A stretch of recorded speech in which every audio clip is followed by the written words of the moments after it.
Thank you, Palo Alto. So do I have the right hat on? All right, good. Now that we've gotten through the important issues, let me thank Ivo Martinetti for his musical performance, Robin Bishop, Caitlin Remmel, and Lenny Siegel, and the special thanks to Congresswoman Tulsi Gabbard.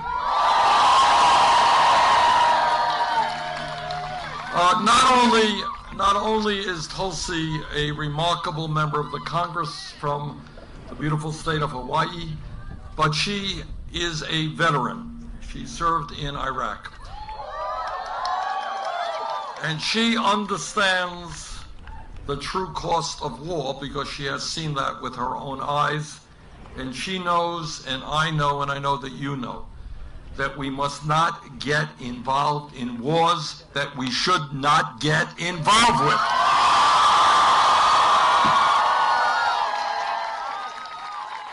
And I tell Tulsi and all of you that if elected president, we will not be involved in perpetual warfare in the Middle East or anyplace else.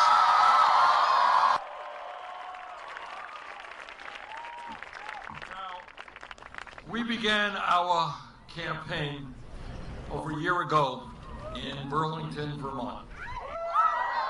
And you got to come up and visit us. It is a very beautiful state.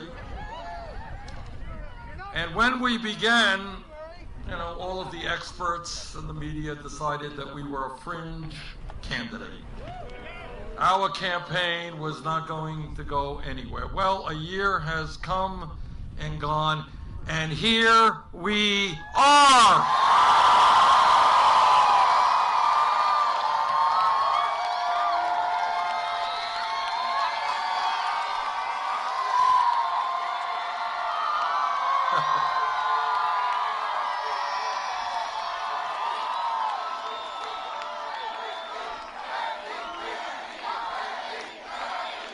And our campaign has been dismissed and written off more times than I can count.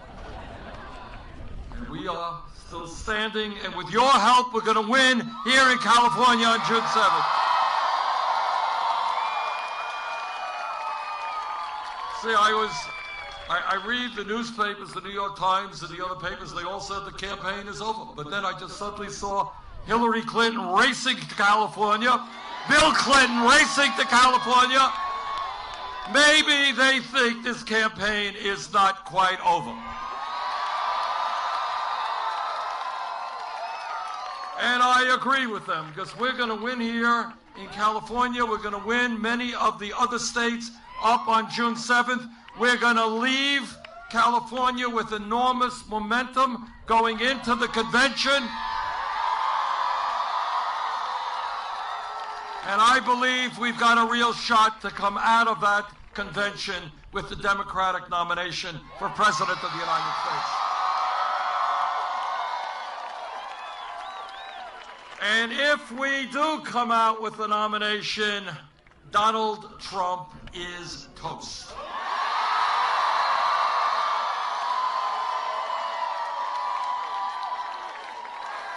No way will Trump become elected president if we are the campaign to oppose him.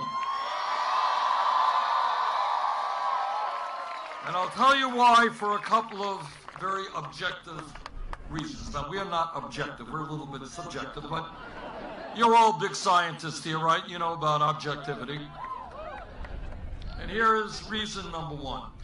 If you look at virtually every poll that has come out in the last several months, national polls and statewide polls, what they show is that we defeat Trump often by double-digit numbers. And second of all, in virtually every single instance, national polls, state polls, we do much better against Trump than does Secretary Clinton. Just a poll came out a few days ago here in California one of the most progressive states in this country, Clinton was ahead of Trump by 10 points. Not a lot, for given the nature of California. We were ahead of him by 17 points. But it is not just the polls. Polls go up and down. What it is that Republicans win national elections when people are demoralized, when they give up on politics, and when voter turnout is low. Progressives and Democrats win elections when people are energized, when they're prepared to stand up and fight, come out to vote to transform America.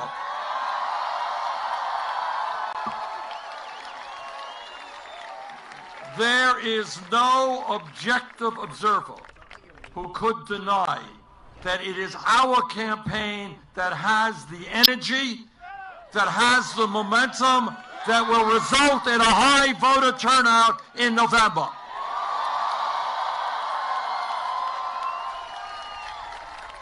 And a high voter turnout means we not only retain the White House, it means that we regain the U.S. Senate and we win governor's chairs all over this country.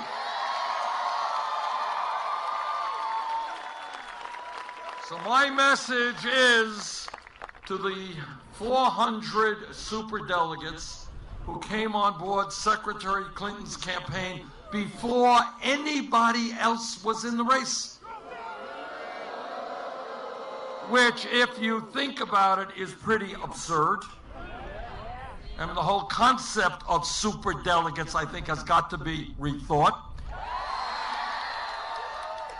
But superdelegates came on board Clinton's campaign 8 months before the first ballot was cast in Iowa.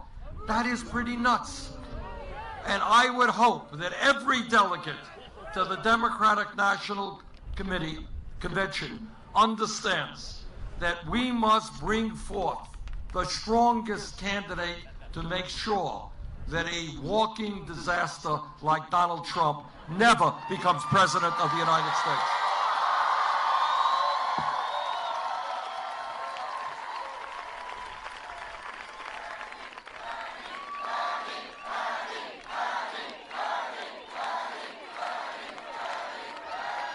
Now, taking on Trump will be a very interesting experience because you have a man who, as I know all of you know, is one of the world's great scientists.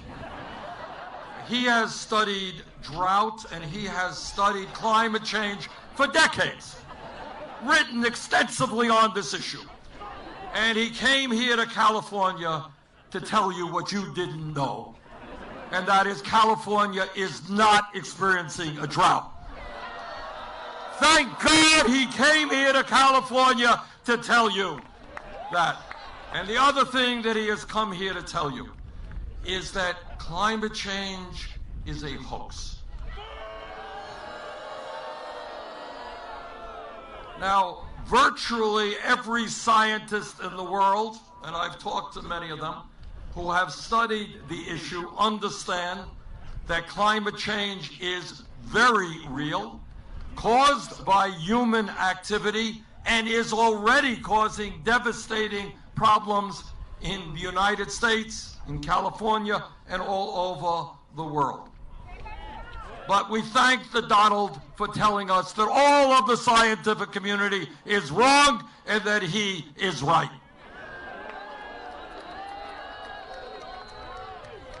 But despite the brilliance of that great meteorologist, Donald Trump, if elected president, we will transform our energy system away from fossil fuel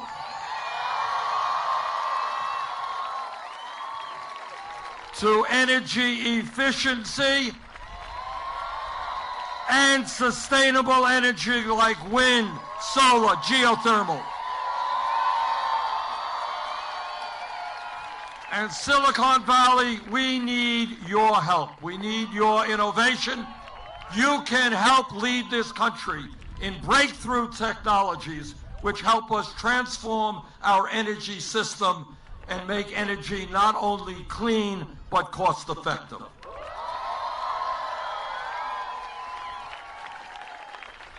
One of the gratifying aspects of this campaign, and it should give all of us a great deal of optimism, is that in every primary and caucus throughout this long campaign, we have won, often by overwhelming numbers, the votes of young people.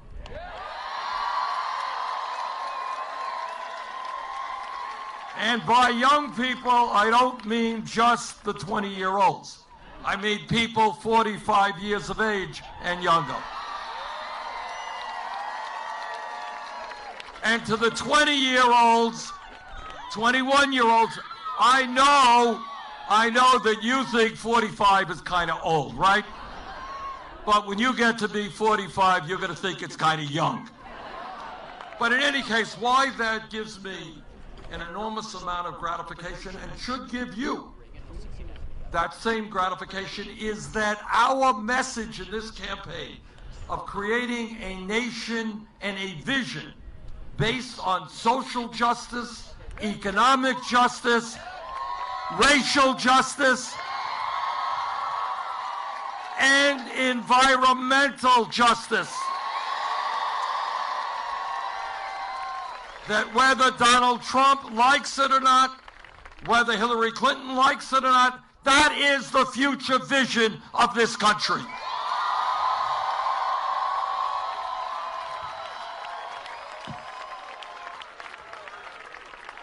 This campaign is going to win because we are addressing the tough issues facing the United States.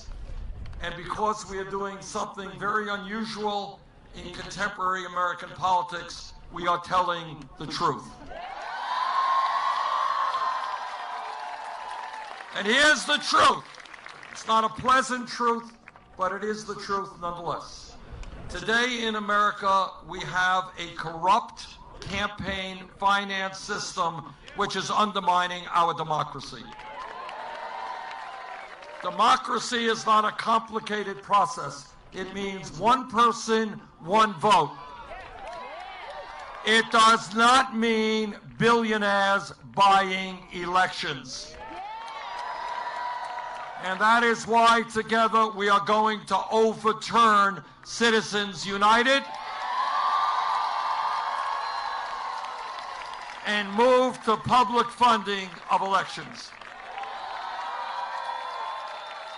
But it's not just the corrupt campaign finance system, it is a rigged economy. It is an economy where the very, very rich get richer while almost everybody else gets poorer. The United States should not be a nation in which the top 1/10 of 1% now own almost as much wealth as the bottom 90%. We should not be a nation in which the wealthiest 20 people own more wealth than the bottom 150 million people, half of our country. We should not be a nation where people are working 2 or 3 jobs just to keep their heads above water. We should not be a nation in which mom is out working 40 hours a week, dad works 40 hours a week, kids work hard, and 58% of all new income generated today goes to the top 1%. Together, we are going to create an economy that works for all Americans, not just the 1%.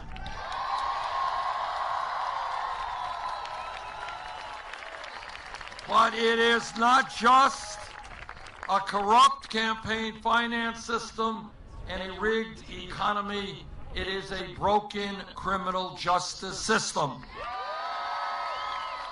This campaign is asking the American people to think outside of the box, outside of the status quo. Think about options that you don't see on corporate television. And that is to ask yourself, among many other things, how does it happen that in our great country we have more people in jail than any other country on earth? And those people are largely and disproportionately African American, Latino, and Native Americans. Today, in inner cities and in rural communities all over this country, youth unemployment, kids who graduated high school, is 30, 40, 50%. We are going to invest in our young people, in jobs and education,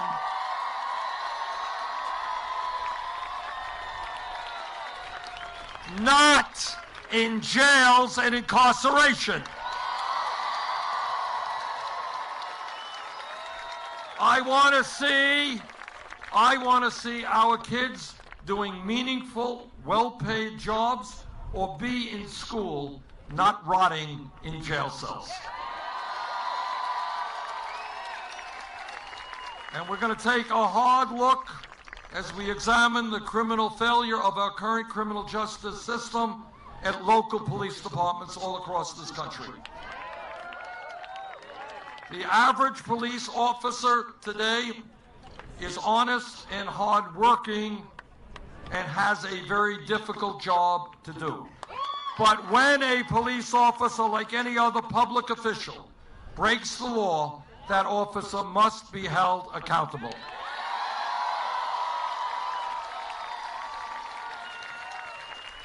We have got to demilitarize local police departments. We have got to make police departments reflect the diversity of the communities they serve. We have to end corporate ownership of jails and detention centers. We have to change law enforcement culture so that all across this country, police officers understand that lethal force is the last response, not the first response. We have got to rethink the so-called war on drugs. Millions of Americans over the last 30 years have police records as a result of possession of marijuana. Today, under the Federal Controlled Substance Act, marijuana is listed as a Schedule I drug right next to heroin. Elected president, we're going to take marijuana out of the Federal Controlled Substance Act.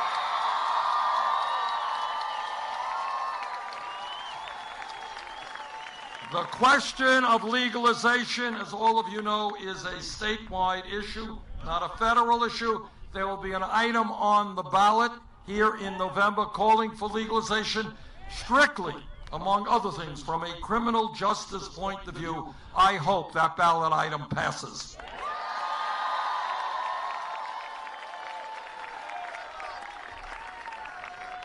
This campaign is listening to ordinary Americans and not wealthy campaign contributors. And what this campaign has done, which is revolutionary, is that we are running a winning national campaign without a super PAC.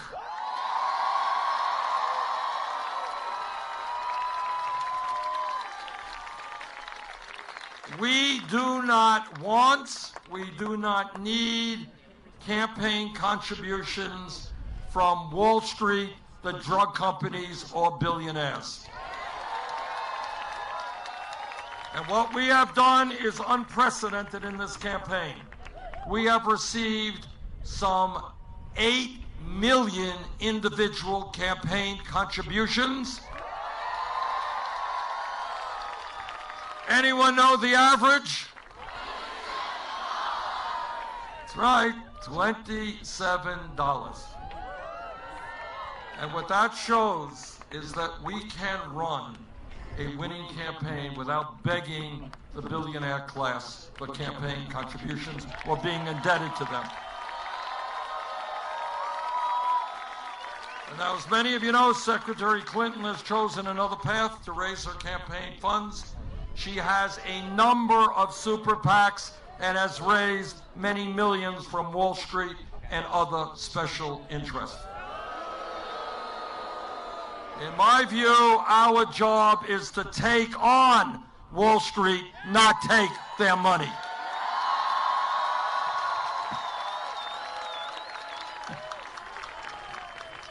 This campaign is listening to the working people of this country. What they are telling me is the $7.25 federal minimum wage is a starvation wage. We've got to raise it to 15 bucks an hour.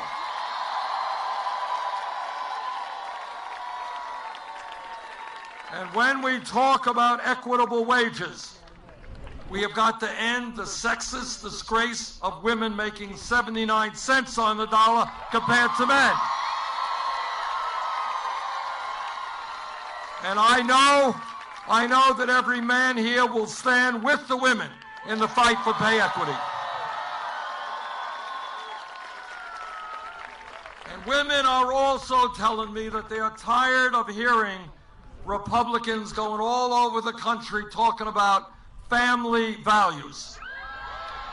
Because women understand exactly what that means. And what that means under the Republicans is that no woman here in California or in America should have the right to control her own body. We disagree.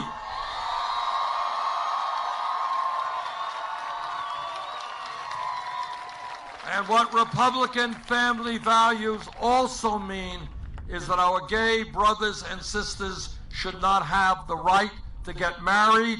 We disagree.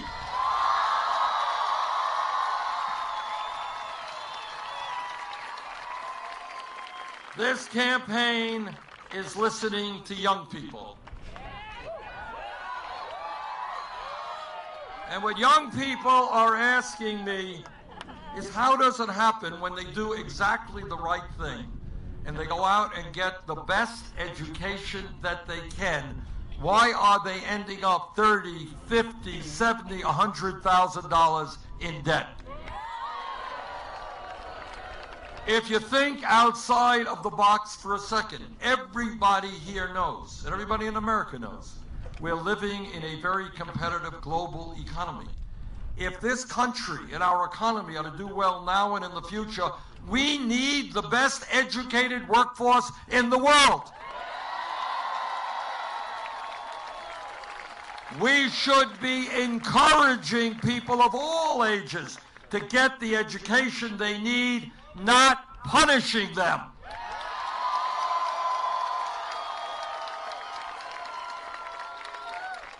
"50 years ago, you had a high school degree, you're doing okay.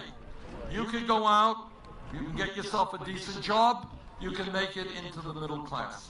By and large, those days are gone. Today, with an exploding technology, a changing economy, people need more education. And that is why when we talk about free public education today, it is not good enough to talk about first grade through 12th grade. We need to make public colleges and universities tuition free.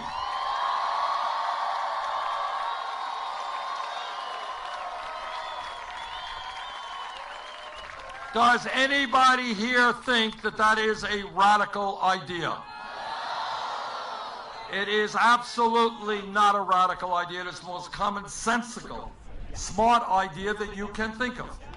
And by the way, anybody here know how much college costs in Germany? In Scandinavia? What those countries understand is in their best interest to invest in the education of their young people. We should learn that lesson.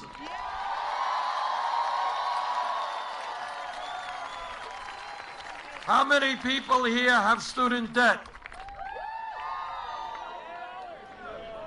Well, I have talked to people all over this country who are paying off outrageously high rates of student debt. They're paying it off year after year, sometimes, not to get you very nervous, decade after decade. I believe that what we should do with student debt is allow people who have those loans to refinance them at the lowest interest rates they can find.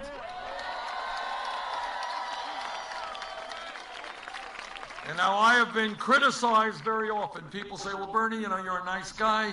You're Santa Claus. You want to give away free tuition. You want to substantially lower student debt. How are you going to pay for it? I will tell you exactly how we pay for it. We pay for it by imposing a tax on Wall Street speculation. 8 years ago, the middle class of this country bailed out Wall Street. It is Wall Street's time to help the working families of this country.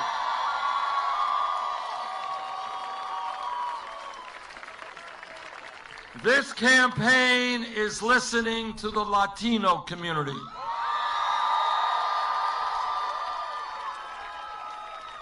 And what they are telling me is that there are 11 million undocumented people in this country, and many of them are being ruthlessly exploited every single day on the job.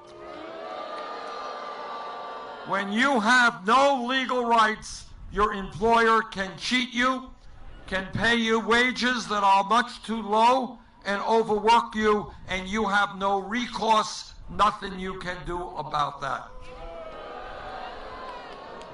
And if you think that is not happening right now to farm workers in California, you would be sorely mistaken. In my view, Congress must pass comprehensive immigration reform and a path toward citizenship.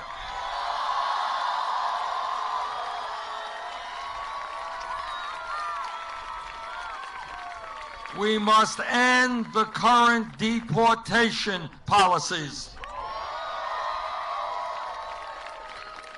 And if Congress does not do its job, I will use the executive powers of the president to do everything I can.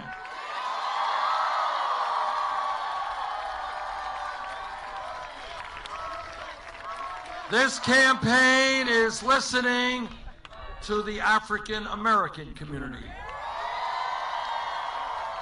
And what they are asking me, quite intelligently, is how does it happen that we can spend trillions of dollars on a war in Iraq we never should have gotten into, but somehow we don't have the funds to rebuild inner cities in this country? Well, if I'm elected president, we are going to make fundamental changes in our national priorities. We're not going to get involved in wars that we should not be involved in. We're not going to be overthrowing governments every year, but we will be investing in inner cities and in rural communities who need those investments.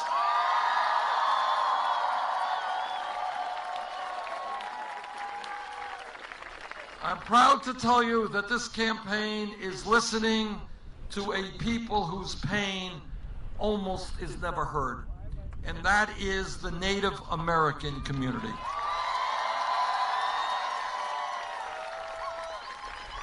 Everybody here knows that the Native American people from the very beginning of this country have been lied to, cheated, and treaties they negotiated have been abrogated. But everybody here also knows that we owe the Native American people a debt of gratitude that we can never fully repay. They have taught us so much and enriched our culture in so many ways. And most importantly, what they have taught us, and it is a profound lesson that we cannot fail to heed, and that is that as human beings, something they have always known, as human beings, we are part of nature. We must live with nature.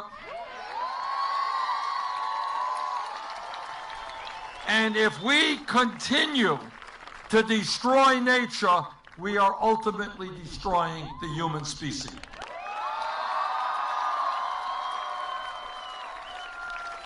And yet, all over this country, the Native American people are hurting. High unemployment, high poverty rates, inadequate schools, inadequate health care. If elected president, we will change fundamentally our relationship to the Native American people.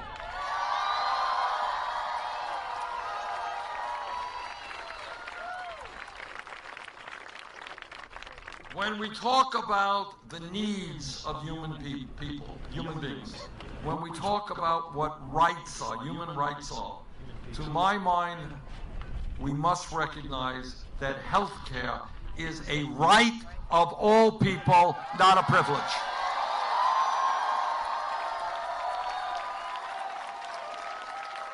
Every other major country on earth, throughout Europe, in Canada, guarantees health care to all of their people. We are the sole major country exception. If elected president, we will no longer be the exception.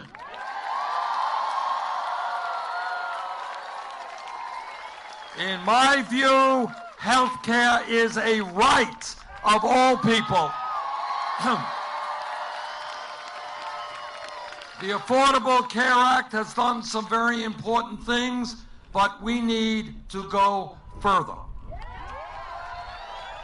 Not acceptable that 28 million people have no health insurance, and even more are underinsured with high deductibles and co-payments. Certainly not acceptable that we get ripped off every day by the greed of the pharmaceutical industry. Together, we will pass a Medicare for all single-payer program.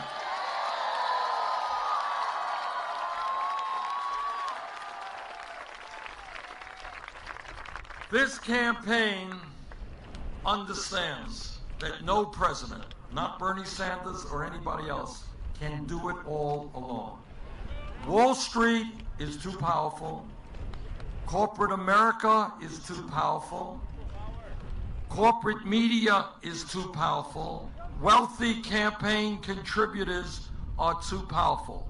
The only way we transform this country and make our nation become the country we know it can become is when millions of people from coast to coast stand up in a political revolution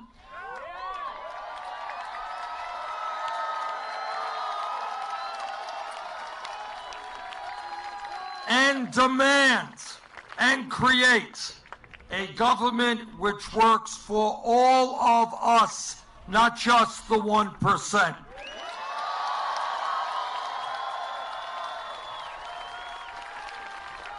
And that is what this campaign is about.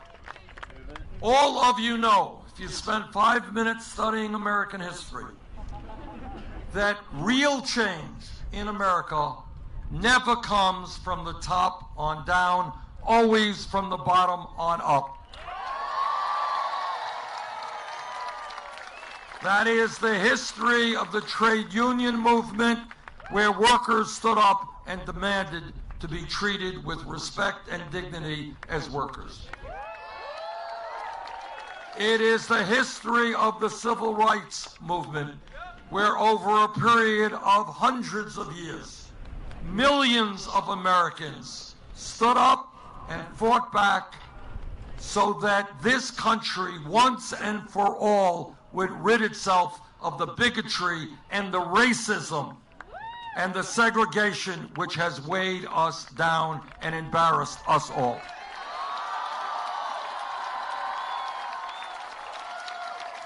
Millions of people engaged in that struggle over the years. Some were killed, some went to jail, some were beaten, some lost their jobs.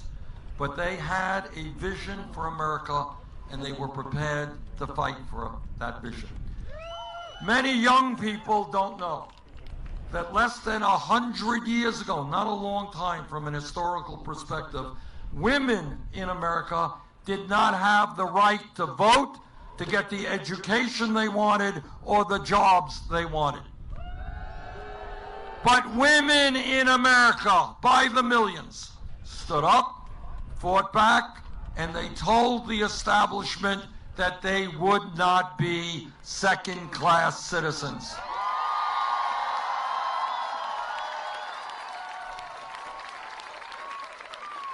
think for a moment about the incredibly brave struggle of the gay community in America and the kind of hatred and bigotry which they had to oppose as they stood up with their straight allies and saying that in America, people should have the right to love whoever they wanted, regardless of their gender.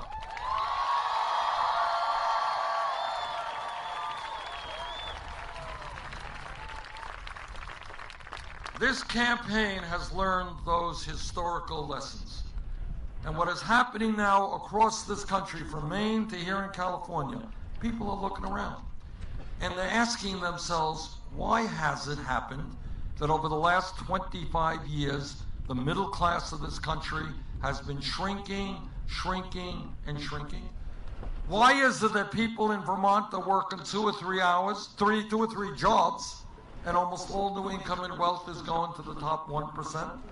Why do we continue to have a corrupt campaign finance system?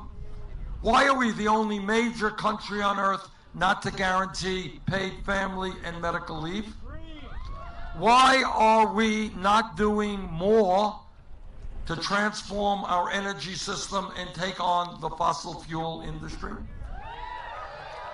Why are we paying the highest prices in the world for prescription drugs? Why are women still earning 79 cents on the dollar compared to men? Why are young people leaving school $50,000, $70,000 in debt? And those are the questions that the American people are asking.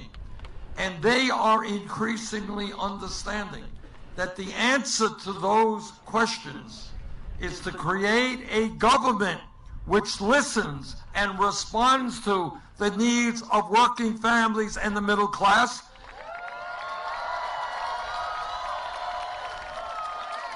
And not just billionaire campaign contributors.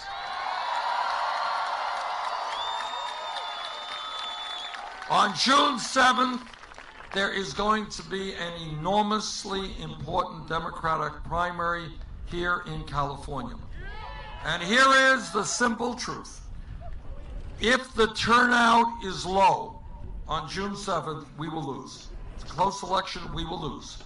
If the turnout is high, we will win. If the turnout is very high, we will win by large numbers.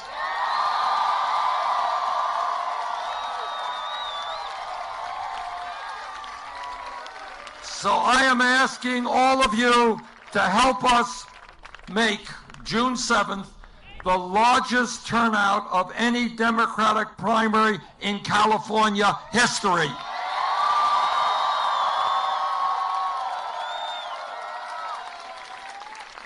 And when we do that, California will help lead this country into the political revolution. Thank you all very much.